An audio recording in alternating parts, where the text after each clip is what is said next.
नमस्कार। मौसम चलावस चैनल पर आपका स्वागत है। बात करेंगे राजस्थान के मौसम के बारे में। यहाँ पर आपको जानकारी देंगे किस प्रकार रहेगा मौसम आज रात्रि को और अगले 24 घंटों के दौरान।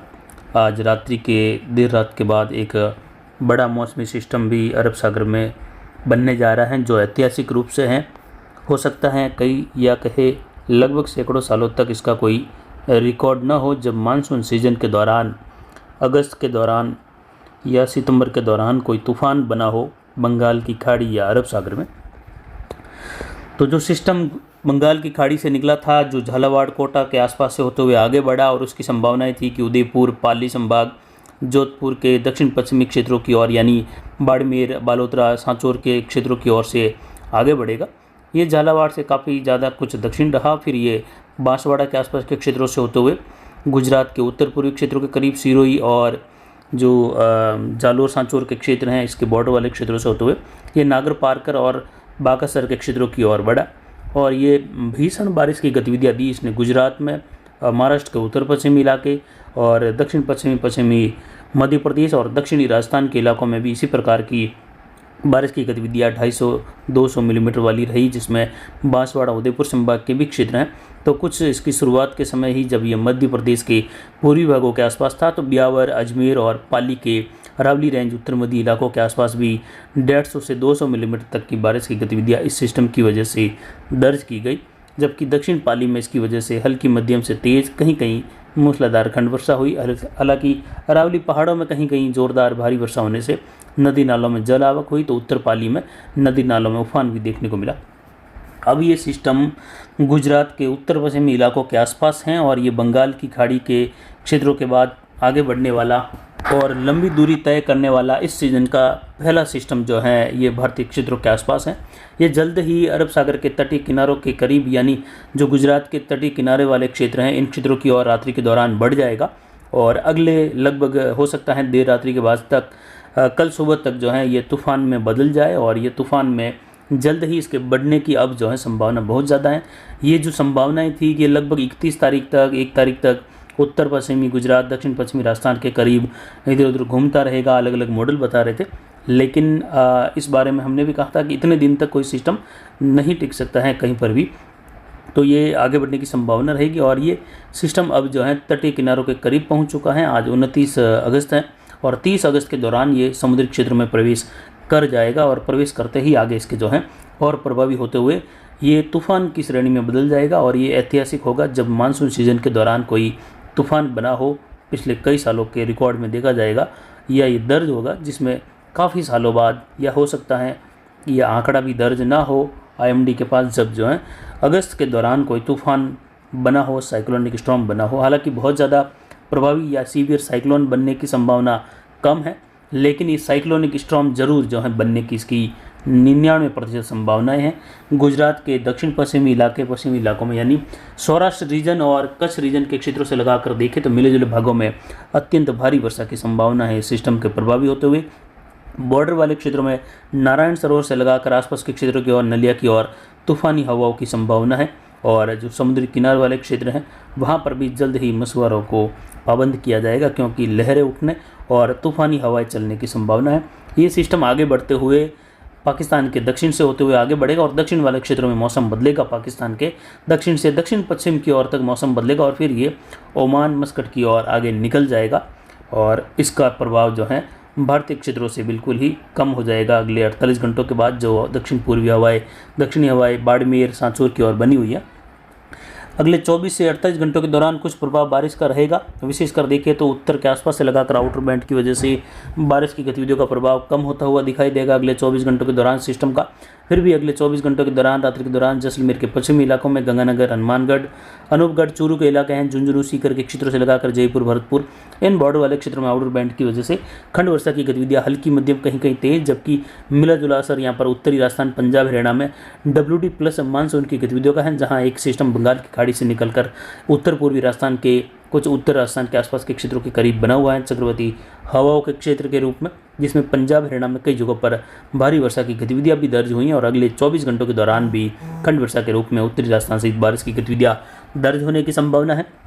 वहीं जालोर, सांचौर के क्षेत्र हैं, बाड़मेर के इलाके हैं, और सिरोही, उदयपुर, दक्षिण पाली के आसपास, बाड़मेर के पश्चिमी इलाके, दक्षिण पश्चिमी जैसलमेर जिसमें जैसिंदार, हरसाणी, बलेवा से लगाकर सीव के क्षेत्र हैं, चौहटन, गडर रोड, गोड़ा मलानी, रामसर से लगाकर खड़ीन वाले क्षेत्रों से होते हुए सांचौर, चिदलवाना, पांचला, धौरीमना, इन क्षेत्रों में खंड वर्षा हल्की मध्यम, कहीं कहीं तेज बारिश की गतिविधियां कुछ समय के लिए होने की संभावना है। तो कहीं कहीं एक स्थानों पर मूसलाधार खंड वर्षा जिसमें 30 से 40 मिलीमीटर वाली बारिश भी इस लाल कलर के दायरे में होती हुई दिखाई दे सकती है। सिरोही, माउंट आबू के क्षेत्रों से लगाकर उदयपुर के क्षेत्रों की ओर भी खंड वर्षा की संभावना है। 48 घंटों के बाद बंगाल की खाड़ी में बने सिस्टम का प्रभाव कोटा, उदयपुर संभाग में शुरू हो जाएगा, जिसका प्रभाव कुछ पाली के अरावली रेंज के क्षेत्रों में भी खंड वर्षा के रूप में हल्की मध्यम, कहीं कहीं तेज वर्षा और ज़्यादातर शुष्क मौसम के बीच में देखने को मिलने की संभावनाएं हैं। यानी लगभग 1-2 तारीख से ही इसका प्रभाव देखने को मिलेगा। 2-3 तारीख के आसपास यानी विशेषकर 3, 4 और 5 के दौरान,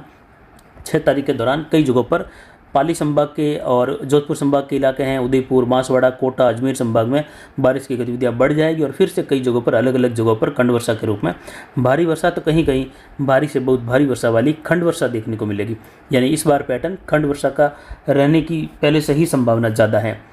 3 सितंबर से लगाकर 3, 4, 5, 6, 7 सितंबर का जो समय है, उदयपुर, बांसवाड़ा, कोटा संभाग, अजमेर, पाली, जोधपुर संभाग के इलाके जिसमें जालोर, सांचौर से लगाकर सिरोही, पाली, बालोतरा, बाड़मेर के क्षेत्र हैं, उदयपुर, डूंगरपुर, बांसवाड़ा, प्रतापगढ़, चित्तौड़गढ़, कोटा, बूंदी, बारात, झालावाड़, इन क्षेत्रों में फिर से बारिश की गतिविधियां बढ़ेगी। लेकिन पाली और जोधपुर संभाग, अजमेर संभाग में खंड वर्षा की गतिविधियां रहेगी, जिसमें हल्की मध्यम से तेज, कहीं कहीं मूसलाधार खंड वर्षा, कहीं भारी वर्षा की खंड वर्षा भी देखने को मिलेगी। अरावली रेंज, पाली, मारवाड़, सोजे से लगाकर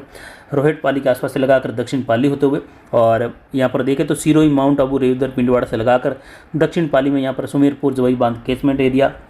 जालोर, सांचौर, इन क्षेत्रों में भारी तो कहीं कहीं बहुत भारी खंड वर्षा होने की संभावना है। बहुत भारी खंड वर्षा यानी 115 मिलीमीटर प्लस होने वाली, 115 मिलीमीटर से अधिक दर्ज होने वाली बारिश भारी से बहुत भारी वर्षा के रूप में रहेगी। तो आने वाले दिनों में इस प्रकार की बारिश भी पहले सप्ताह के दौरान 3 से लगाकर 7 सितंबर के मध्य, लेकिन ये संभावना ज़्यादा है खंड वर्षा की पहले से ही इस बार। और जो सिस्टम अभी निकला है उस सिस्टम का ट्रैक बदलने की वजह से ही बारिश में कमी रही, और ये ट्रैक अगर उदयपुर संभाग से, पाली संभाग से होते हुए होता तो काफ़ी ज़्यादा भीषण बारिश की गतिविधियाँ बाड़मेर के दक्षिण मध्य इलाकों से लगाकर सांचौर, जालोर, सिरोही, दक्षिण मध्य पाली, उदयपुर, इन क्षेत्रों में राजसमंद सहित देखने को मिलती। लेकिन सिस्टम का प्रभाव दक्षिण राजस्थान के बॉर्डर वाले क्षेत्रों की ओर सांचौर के आसपास से होते हुए रहा, और गुजरात में ये बारिश की गतिविधियाँ इस पूरे सिस्टम की अगर देखी जाए तो 24 घंटों के दौरान ही यहाँ पर जो है 300 मिलीमीटर, 250, 400, 450 मिलीमीटर तक वाली दर्ज हुई है पिछले 3-4 दिनों के दौरान अलग अलग समय में। लेकिन पूरे सिस्टम की जो 3-4 दिनों के राउंड रहे हैं, अगर वो देखा जाए तो लगभग 800-900 मिलीमीटर वाली बारिश की गतिविधियाँ दर्ज की गई हैं गुजरात के क्षेत्रों में। यानी कहीं कहीं इस टोटल इस सिस्टम की अगर बारिश देखी जाए तो 1000 मिलीमीटर तक भी गुजरात के कई भागों में हुई है। तो वहीं ये सिस्टम प्रभावी था और आगे बढ़ते हुए भी काफ़ी प्रभाव में रहने की संभावनाएं थी। अगर ये सिस्टम कोटा से, पाली से होते हुए अजमेर और जोधपुर की ओर निकल जाता बाई चांस, तो काफ़ी ज़्यादा इसी प्रकार का माहौल और बाढ़ वाली स्थितियाँ गुजरात के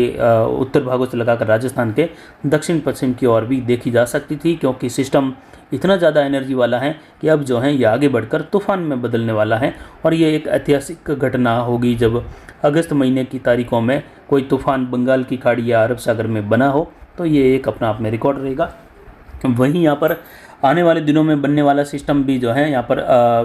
जो कोटा संभाग और उदयपुर संभाग में बारिश की गतिविधियाँ देगा, और भारी तो कहीं कहीं बहुत भारी वर्षा भी होगी। लेकिन इस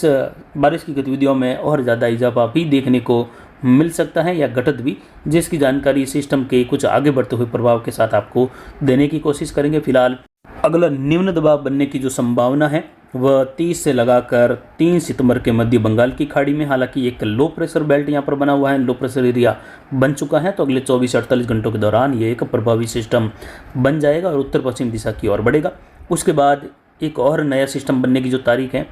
वह लगभग 6 सितंबर से लगाकर 9 सितंबर के मध्य, और अगला सिस्टम 13 से लगाकर 17 सितंबर के मध्य बनेगा। तो यानी लगातार सिस्टम बनने वाले हैं, तो बारिश की गतिविधियाँ लगातार आगे भी जारी रहेगी। ब्रेक मानसून की कंडीशन बिल्कुल भी अगले 15 दिनों तक भी दिखाई नहीं दे रही है। हालांकि 3-3, 4-4, कहीं 5 दिनों का गैप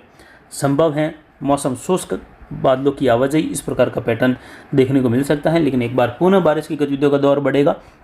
और आने वाले दिनों में बारिश की गतिविधियाँ देखें तो सितंबर के दौरान ज़्यादातर प्रभावी माहौल भरतपुर, कोटा, उदयपुर संभाग और दक्षिण पाली संभाग के क्षेत्रों की ओर, अरावली की ओर बना रहता है हर साल ही, तो इस बार भी बना रहेगा। जल्दी ही जानकारी देंगे। कोटा और उदयपुर बांसवाड़ा संभाग में भारी वर्षा की गतिविधियाँ कहीं कहीं बहुत भारी बढ़ने वाली हैं, उसकी जानकारी डिटेल में देते रहेंगे। फिलहाल अभी की जानकारी के लिए इतना ही। नमस्कार, जय हिंद, जय भारत।